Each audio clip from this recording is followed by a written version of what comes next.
Hey, you all. Welcome back to Mirror Expressions, a channel where I take the time to share a little bit of myself with you all.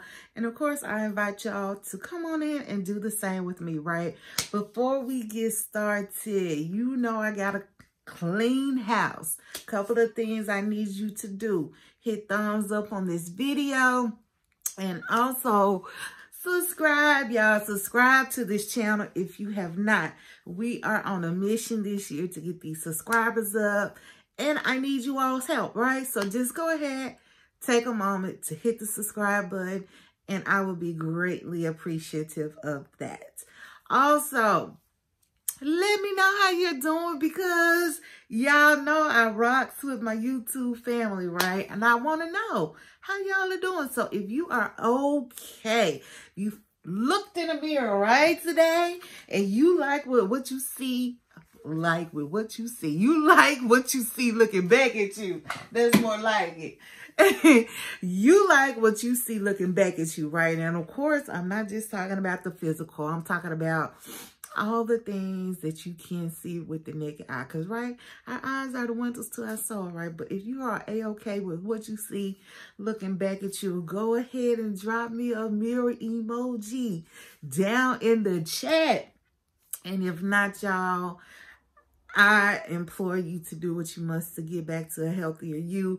As we end these videos all the time, we got to continue to pray for each other. So I'm going to always pray for my YouTube family that your mental health is protected, your family is protected, you are protected, and all things attached to you are protected, right? Right. Okay, baby. All right. So we are Married at First Sight, season 16, episode 5. It's about the journey.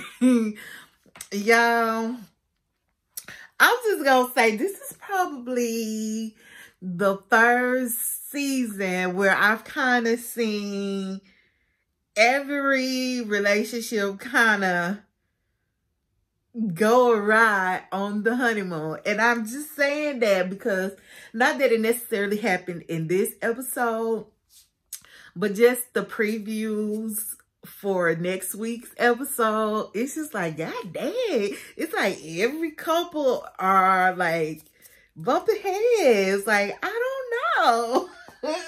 But anyways, at least we jump ahead of ourselves. Let's go ahead and talk about this particular episode. So it's day 1 of the honeymoon, right? And y'all, we keep seeing these snippets of the couples and what they're doing for the day or getting ready to do for the day. So we see Chris and Nicole having breakfast outside on the balcony. They're kind of discussing how they both opened up with one another like the night before, where when they got to talking about like their past relationships or whatever. And so Chris said, oh, that he could definitely see himself falling for her, like he told us that in his confessional or whatever. Over with Jasmine and Ayers, they are also eating breakfast. And so he's clowning her about how she likes to eat bacon every day. Because, right, remember, he's like a pescatarian. You know, he doesn't eat beef, pork, or poultry. So, yeah. So, anyway, so she wants to know about his previous relationships and why they didn't work out. And so he said it's about 80% him because he wasn't mature enough and he likes to walk away from the smallest of things that may arise in the relationships, right? And so as far as her, she says she walks away also because if she feels like she's not getting everything she needs, then it's deuces for her, basically. And then the other thing she said that kind of complicates things is her schedule. It's just so busy and jam-packed. And so then Aries says, and can I just insert, he has like this very dry sense of humor. Like his face pretty much stays expressionless no matter what he's doing, even when he's joking. But anyway, he did go on to tell Jasmine that he would be willing to step up and help her where needed, like even when it came to, or even when it comes to helping out with her mom, who we know has cancer. And so I think I said previously that she must be in remission, but obviously not. She's still getting chemo treatments. And so he was just like, he would even be willing to go and sit with her while she's getting her treatments or whatever. So yeah, I thought that was nice of him. Let's just see if he really means these things, you know, because I still think Aries is for the streets. I'm just sorry. He needs to show me differently for me to believe differently. But I have to say, this episode, he didn't do that. He didn't do it this episode. I still think he's for the streets by the end of this episode. So anyway, over with Dom and Mac, we see them eating breakfast as well, right? So Dom lets us know that this is her first time really out of the country. And so she's uber excited. And sir, Dom has such a beautiful smile. She really does. She really does. So anyway, she just lets Mac know she's looking forward to them just being together during this time or whatever.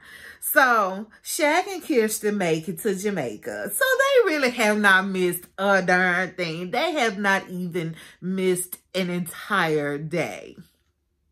Wow. Kirsten was over there pouting like a big old baby. So they have made it. They have made it in the morning. And it's still day one of the honeymoons. So they've made it to their room. They're eating breakfast and they're talking.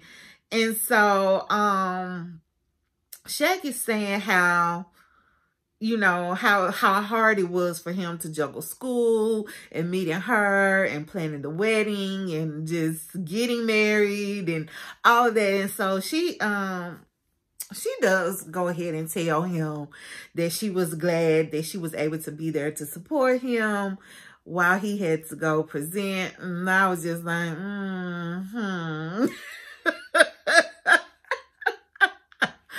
don't know if I believe that, but you know, I'm going to say that this episode, Kirsten,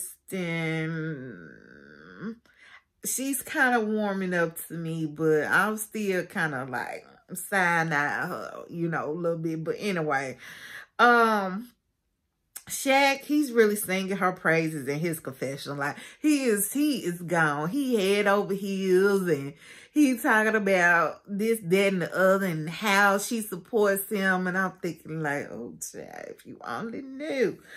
But anyway, I hope he doesn't get his hopes up so high, because I'm still not seeing it for them too. Like, I'm still not seeing it. And that's not me just being negative for me. That's just kind of what I'm getting from her actions. Like, how she's moving right now, I'm just like, she's really not that into him or whatever. But I did say I'm not going to put them in a box just yet. But, yeah, I'm not seeing it right now. So, Gina and Clint, I don't know what to say about them, because it took me forever to realize what they were doing, because it literally looked like they had hopped on a bus with no real destination in mind. They were just riding around, and then they got lost, and and then something happened where they got detoured because of some water in the road, or look, I don't know. And it don't look like they know where they're headed. You know what I'm saying? But anyway, over with Dom and Mac, right? They end up doing like this little sailboat thingamabob. It's not like a sailboat. I really don't really know what you call them, but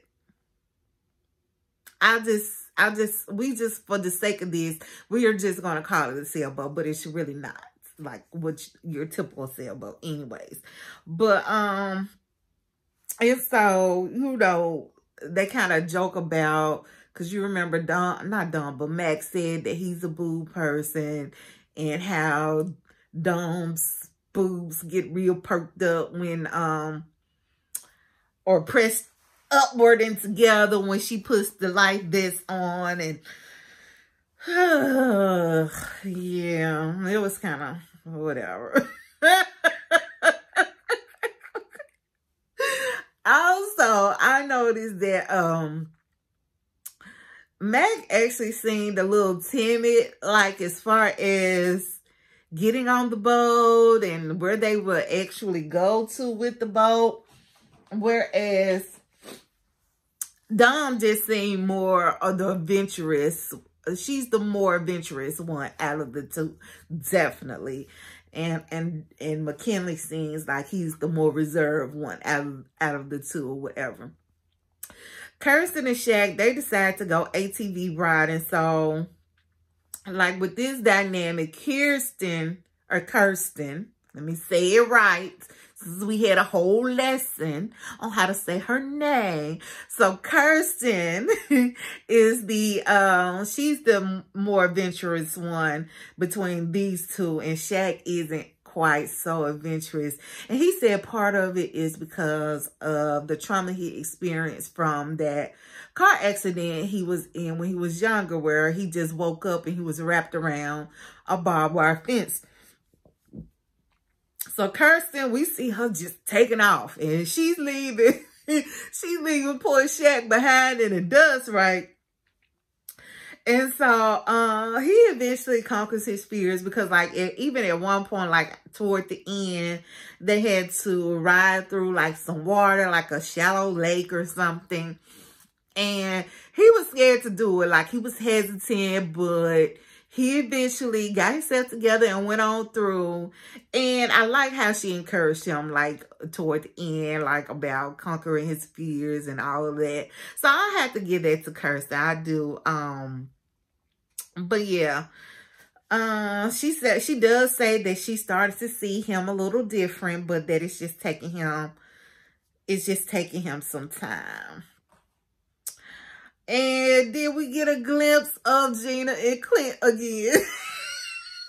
And again, I don't know what the hell they got going on. I don't know what they doing, where they're going. And at this point, I don't even know if they know. So we see Jasmine and Eris. They're going snorkeling.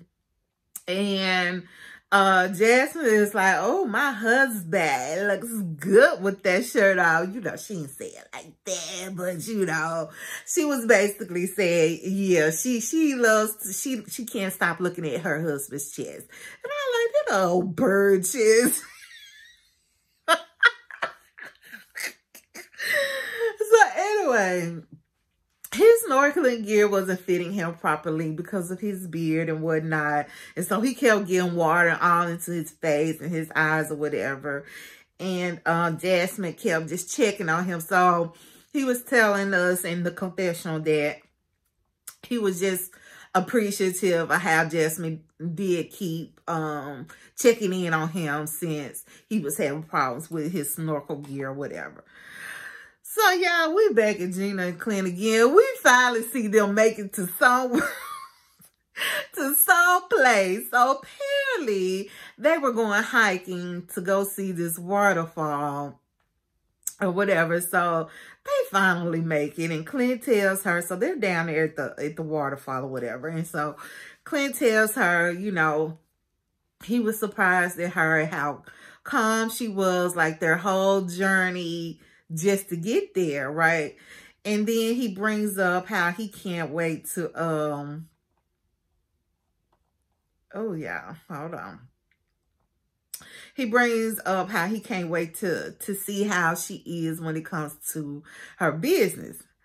And all I could think was, Clint, why would you bring that up now? At this point, like, okay, let me back up. Like, when they were at the wedding reception and she was telling him about his business then, I hated how Lifetime just made it seem like she was just going on and on and on. Because I'm just like, well, they're meeting, they're getting to know one another, and that's like her passion, plus what she does for a living. So why wouldn't she talk about that to her husband?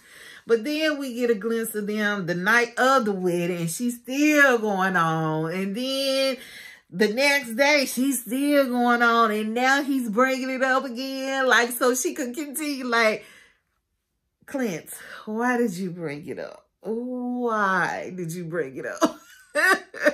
And the thing was, like, he acted so uninterested the very first time at their wedding reception when she brought it up. So, at this point, why?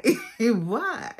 But anyway, it doesn't seem to take over the conversation this time. But they end up kind of just really talking about their strengths and weaknesses and how they can best balance each other out, you know, or whatever. So Nicole and Chris, we see them and they're going rum tasting, right? So baby, they were throwing them shots back. You hear me? And then doing it back to back. I said, ooh wee. And they just had breakfast. I said, oh, I know their stomachs are so up. And baby, they end up getting up dancing like their host had started dancing. And so he invited them to get up and dance with them. And Chris got up. Chris got up readily. I said, okay, Chris, you know, Chris, he never but signs. Don't play with him. He got a little moves to him. So I said, okay. Hey. And so Nicole goes ahead and gets up too. She's like, well, he's up dancing. I may as well get up dancing too. So anyway, Nicole tells Chris that this kind of reminds her of old Nicole, which was back during her like drinking and partying days or whatever. And so Chris says that for him, he's more of an even keel person. So Nicole asks him, does it bother him that she may lose her temper a lot easier than he does? And so, of course, he's just like, I don't know. You know, if he hasn't dealt with it, how can you say that this is a problem? You know what I'm saying? And so he was basically, I don't know, you know, because she says there's the old Nicole and there's the new Nicole. You know, so anyway, he does though say in his confessional that he couldn't have dealt with the old Nicole. And so that is something that's kind of lingering in his mind. Like he ain't forget about, he's just done backlogged it, but it's there. You know what I'm saying? And so I said, oh, not the sins of the past coming back to bite you. Anyway, sometimes you can't say everything. You know what I'm saying? Like some things you just got to keep to yourself for at least for a little bit. You know what I'm saying? But anyway, over with Kirsten and Shaq, they're talking. And so she said that she's tired. Like they back from the ATV ride and they just kind of went and sat like this big swing afterwards. Probably by their hotel or whatever. So anyway, so they're sitting and swinging. And so she was just saying, you know, she's tired and she needs to, you know, take a little resty rest real quick or whatnot. And so Shaq was just like, well, he's going to go ahead and go to the gym, work out. And so he invited her to come with him. And she was just like, no. So she got to joking like how, after when they leave the resort, she hopes she has not gained like an extra 10 pounds. And so, you know, he just took that time to let her know that that her weight isn't anything that she has to worry about, like when it comes to him. Like he still gets butterflies when he sees her, even without the makeup, with her hair all over the place, you know what I'm saying? And so she in turn tells him, well, you're starting to grow on me, you know? And so she proceeds to tell him how she wasn't initially attracted to him. And that it was mostly because of his bald head. I'm thinking like, mostly? Okay, girl. So in his confessional, he said that that was kind of awkward to hear, but that physical attraction can grow. So, you know, he just remains so hopeful. He said he has such a positive outlook and disposition on things. Like, I really hope he just doesn't get crushed or whatever. But yeah, he was just like, you know, he really thinks that she does like his bald head because she can't keep her hands off of it. I'm thinking like, So then they're still talking, right? And so she asked him, is he ever afraid to kiss her? I said, say what now? You won't let the man kiss you. So why are you asking him, is he ever afraid? Like, come on now. You won't kiss him. You wanted him to ask for a kiss. When he asked for a kiss, you still turn him down. You still turn him down. So at this point, what do you want from him? Like, is he afraid to kiss you? What, you want him just to come up and take it? Like, I don't get it. I don't get it. He asked, you denied. But anyway, he said he's patient. And she said, yeah, it's just taking her a little time. But she wants to know that, she wants to know, though, if that makes him feel less connected to her. So in her confessional, she said the whole cliche phrase, it's not him, it's me. Like, girl, stop. But she does end up telling him she likes physical touch, and because it brings her like a sense of security, like how we kind of saw her sitting on his lap when they came back after the wedding to their first night in their hotel room, or like even now, like they were sitting on the swing, like she wasn't sitting on his lap, but they were like side by side, and she was kind of, you know, they were touching or whatever. So she kind of points it out. So she says she likes physical touch, but the kissing thing is kind of like, And I just said, okay, girl, okay. I mean, I get the kissing. Like, for me, kissing is a very intimate thing too. So if I'm not kissing you, I don't like you. That's why I said she don't like the man. She does not. You know what I'm saying? She's not feeling him. Over with Gina and Clint. So they done made it back to the resort. They're in the room. And so Gina said she needs someone supportive and patient just because of all she has to go through, like she deals with and juggles as far as it comes to her career, her job. And so Clint asked her, well, has she ever had someone that is also a contributor? I was like, okay, Clint, you know, I like that. You know, it does make a difference when your mate is not only there just to support, but also to contribute or whatever.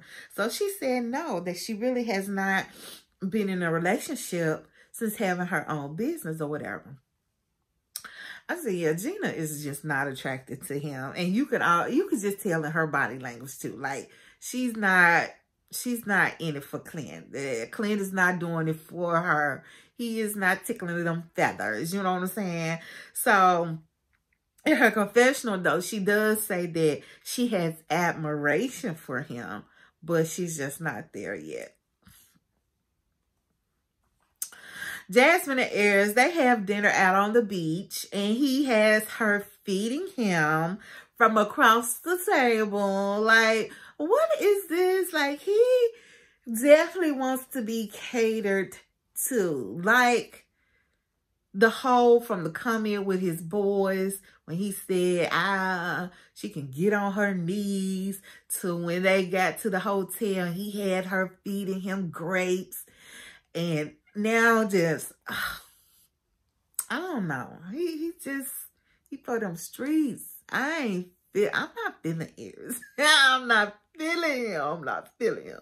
So anyway, conversation ensues, right? So she's like, what do you want to know about me that, you know, we haven't talked about yet? And this nut says, what is your favorite sexual position? So then she's like, well, of course she was just like, I'm not gonna answer that. You know what I'm saying? So then he asked, well, what's your favorite color? So she says lavender. And this idiot goes on to say, well, did you know that women that like lavender, it has been proven that their favorite sexual position is the downward dog, which is a yoga pose. So it all ties in together. And this has been factually proved. I was just like, oh, stop. And y'all know, like I said, he got that dry sense of humor. So clearly he's joking, but he's saying all this with a straight face. So Jasmine is like, really? Is this true? Like, no, it's not. No, is it? No. I'm like, girl, don't tell me you are believing the bull. You know what I'm saying? So, in his confessional, he said he wants to pull that demon side out of her that he knows is there hiding somewhere. He wants to pull it out and that he can be her sex mentor. See, that's what I'm talking about. Right there, he's an F-boy. He for them streets like, I cannot appreciate him right now. I just cannot. I cannot. So anyway, yeah, so then he goes on to ask her, you know, why is talking about sex so taboo for her?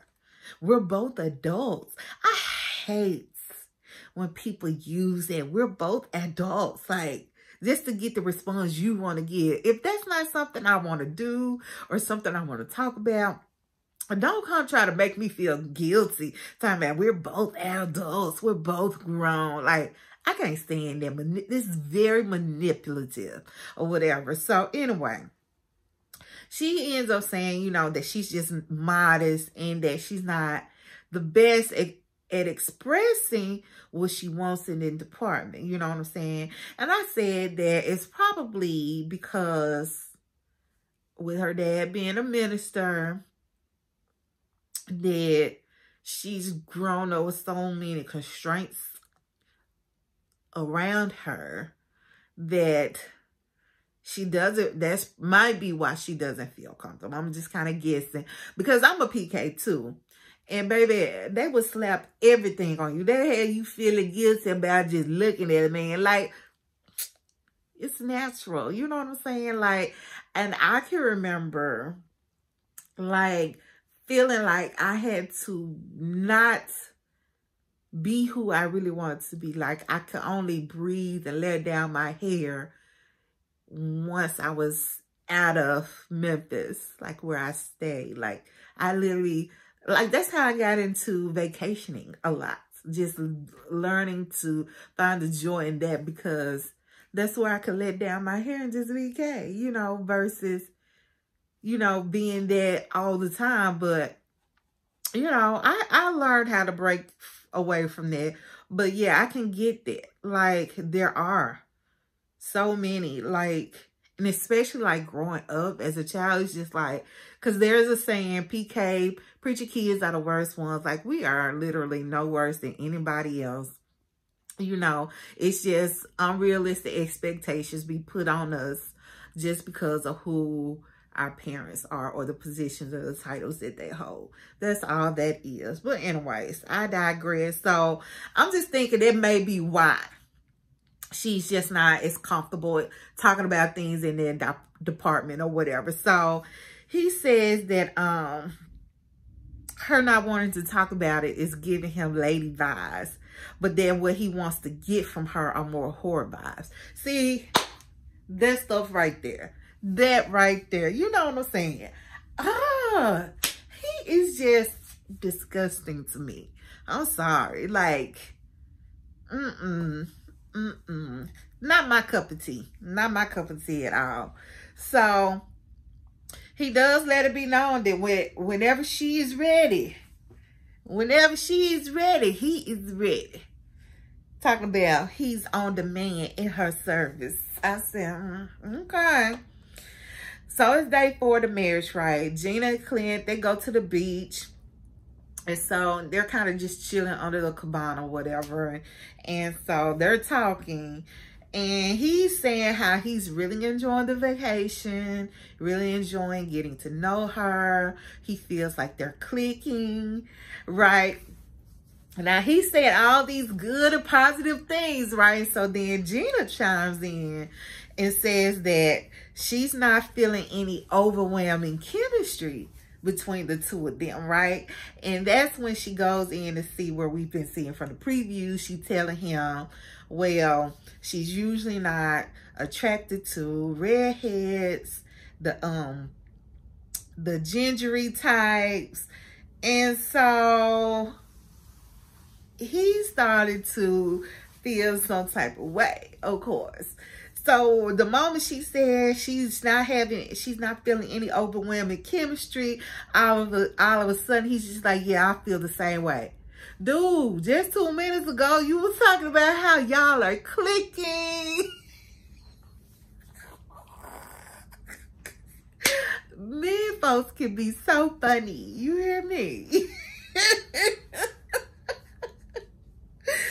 So, but yeah, anyway, she does go on to say she thinks how attraction can grow over time. So she's remaining open-minded about things.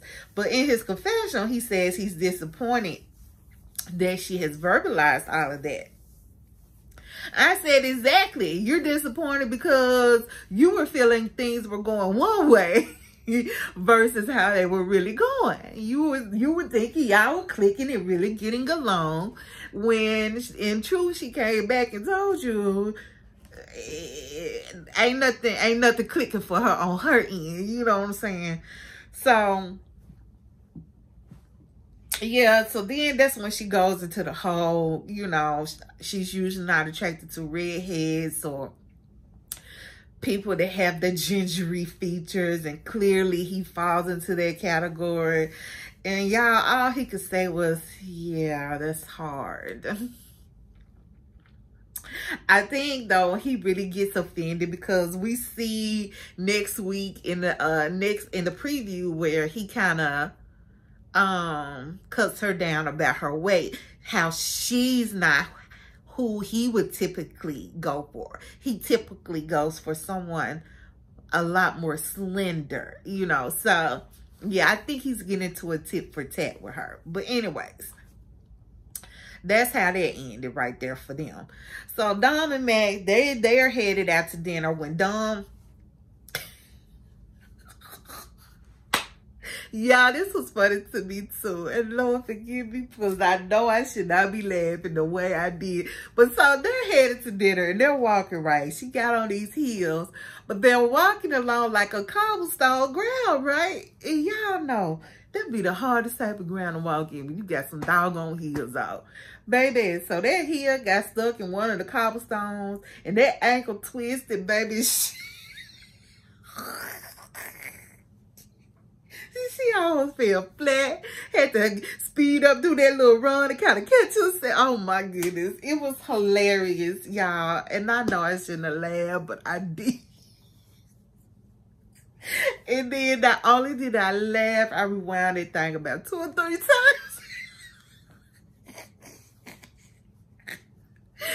Oh, it was funny to me. Oh my goodness. But anyways, so so they sit down, right? And Mac, I think Mac wants to be funny because this Dom makes this comment how he thinks he's funny, but he's really not. And all I could say was, yeah, I'm kind of with you on there with Dom. I'm kind of with you. But anyway, so they sit down. He kind of tries to make this joke about how he prepared everything. He made it all, including the table and the candles. And it just went straight over Dom's head. And like, I knew he was joking, right? It was not funny, but I knew he was trying to be funny about it. I knew he was trying to make a joke. But Dom didn't even catch that book, baby. It just went straight off her head. So Mac eventually was like, okay, so so he just quickly changes the subject. So they end up talking about, you know, how apprehensive he was while they were out on the water or whatever. And so he says this, sometimes I need a little push, you know, I just need that little push. But that he does want to go fishing with her. And so Don was just like, am I going to have to bait your pole for you though? You know what I'm saying? And so they end up having like a little play for banter around it. She going to have to bait his hook for him and all that. So anyway, the food comes out right. Y'all, McKinley tries to go back to that same little joke, talking about, y'all even made the food. I just had them prepare it and put it on the plate for you. Like,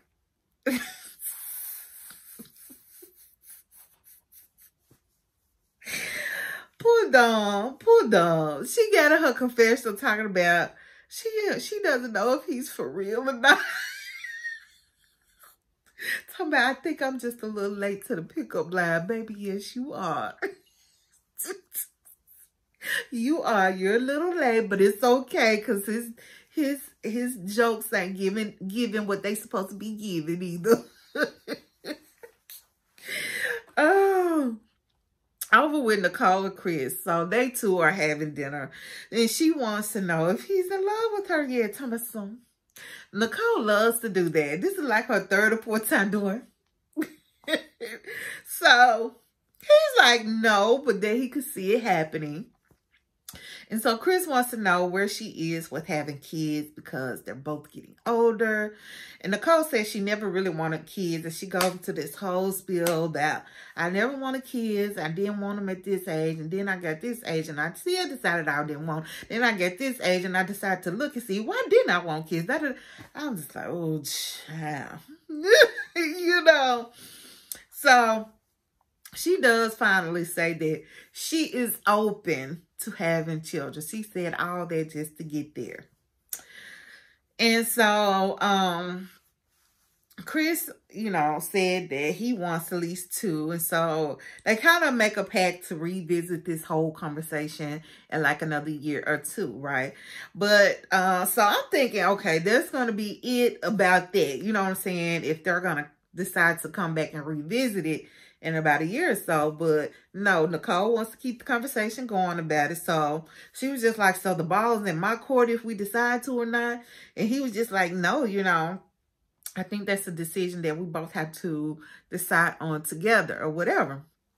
And so I think Nicole is going to be an overthinker. And like, I can be the same way, but I think so because just by him, just with their whole conversation alone, it got her questioning things like, is he just saying these things to appease me?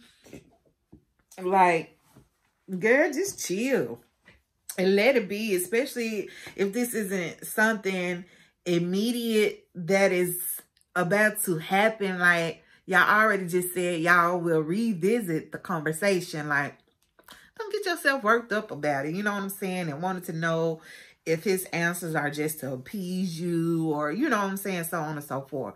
So, Dom and McKinley, they're swimming. And McKinley is just really just, oh, he's all hot and bothered because Dom is in her bathing suit. And, you know, he's a boob man. And so all the boobs are boobing. And I say, yeah, McKinley is ready. McKinley is ready because, and then he was probably a little loose as a goose egg. So yeah, I said if Don was going, the McKinley was gonna get him some, didn't I? I don't know if he did or not. I doubt it because I was just looking at their body language. And I said, I don't think Dom is too comfortable, because even when they were hugged up, if you know, she kept her head kind of like turned to the side in a way like, yeah, I don't think she's too comfortable just yet or whatever. And so, that's when Dom said something about him not being funny. He thinks he's a comedian, but he's really not or whatever. But anyway, wasn't nothing much going on there. So over with Kirsten and Shaq, they're having dinner as well. And so Shaq said that, you know, when they talk, they're often just talking about him and his progress in school, what's up with him, and that he would like to see the conversation kind of shift more towards Kirsten, what's going on with her and what are her passions and all that. So she said she kind of became closed off with the pandemic of it all. She thinks that kind of contributed to her kind of putting this wall up and being closed off. So he asked her, how can he be there to support her, right? And so she says, I just need you to naturally talk to me versus presenting your thoughts. And I was like, okay, what does she mean? Like, you know, what does she mean by that? And she said, not talk at me, you know. And I personally, now this is just my thoughts, I haven't just really seen him talk at her. You know, I do just see him talking more about himself. Now, I will say that, but I haven't noticed him just talking at her. You know what I'm saying? But it's like, he might be one of those people that are uncomfortable with silence. So if she's not talking and talking and opening it up about herself, only thing he can do is talk about himself. You know what I'm saying? Like, so I don't know. What are y'all thoughts about that? You know, have you really seen him like talking at her versus talking to her or with her? Like, what are your thoughts? But anyways, yeah. So she was like, yeah, just don't talk at me. And so he says that maybe he has been listening to respond. And so she asked him, why do you think that? And I was just like, okay. Again, like, I don't get it. Like, when he said, okay, maybe I'm listening to respond, like, I feel like he was trying to say something just to appease her, like, you know, trying to tell her what she wants to hear, basically. I feel like he's really trying. But then, you know, she says, like, why do you say that? Like, I don't get it. Ugh.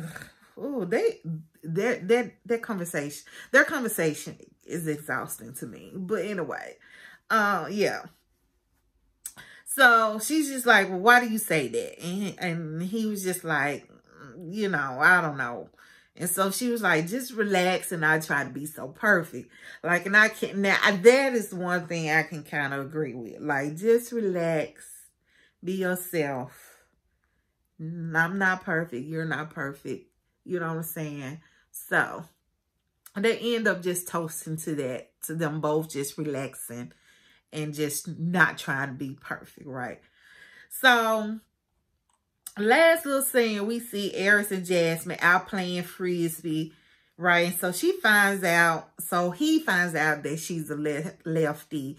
And so they kind of joke about that. And she's just like, you know, everybody in my family's a lefty, except I think she said like her mom, her baby sister. So Aries was just like, well, what if your baby sister, what if she likes me, start liking me more, you know, than she likes you, you know? Well, she gets closer to me, you know? So Jazz was just like, that is not going to happen. So they end up just, you know, talking. Y'all know how they do. They gonna set them up with an activity and then they gonna go off and talk somewhere. So they're talking, right? And he tells her he's still in shock with it all, just being married and being out there in Jamaica with his wife and yada, yada, yada. And so he asked her when was the last time she was in love. And so she pretty much says her last relationship. And so he says he loves the game. So he's never been in love with a woman. Boy. See, this is why I don't care for Aries. Right here. So he said he's loved, but he's never been in love. And so, of course, that's giving Jasmine pause for the cause, right? Because it kind of just reminds me of Stasha and Nate from last season. And Nate was kind of like, same way, I ain't never been in love. And Stasha was the same way Jazzy is. Jasmine's like, well, could that be me? Because he's been in a relationship for a year and a half and he never loved that woman. Like, am I setting myself up? Remember, that's the same kind of way Stasha felt. You know what I'm saying? And so, and I could get there. Like, if I encounter somebody at his big grown ass age, the man is knocking on 40, and you mean to tell me you have never experienced being in love with someone, and yeah, you can be in a relationship with someone for a year and a half of your life and not have been in love with them? Like, it just doesn't make sense. That tells me all I need to know right then and there. You weren't faithful to that person. You were still out in them streets with other folks. Because how can you be zoned in? Like, that woman was probably just taking care of him, doing his laundry. He gave his mom a year and a half break from doing his laundry. That's all that was. But anyway, so Jasmine says she's processing it out because she doesn't want that to happen to her. And so she ends up telling him that it's weird for her that to hear that, and that it kind of puts pressure on her because he's 40, she's 30, 36, 37, and like they only have such a short amount of time with this experiment. And like, does he have to be in love at the end of the process to say yes, to continue? And so if she asked him that, well, do you have to be in love? And he was just like, I don't know the answer to that. I said, awkward, but you could tell her whole body language shifted after that conversation. I think she's probably going to put her guard up, but then I think she's going to let it right back down. Like, I think she's going to get lost in the sauce, like, in all his little games, and let that guard down, and he ain't finna do nothing but play all day up in her face. Which goes back to why their cousin Felina didn't want him to do it no way. But anyway, let me know y'all thoughts down in the comments. Don't forget, y'all, to hit that thumbs up. Go ahead and do that right now before you click off. Also, hit subscribe. And always, y'all, as I end, I'll pray for y'all. Y'all pray for me. And what? Justice for Tyree, y'all. Memphis strong. Bye.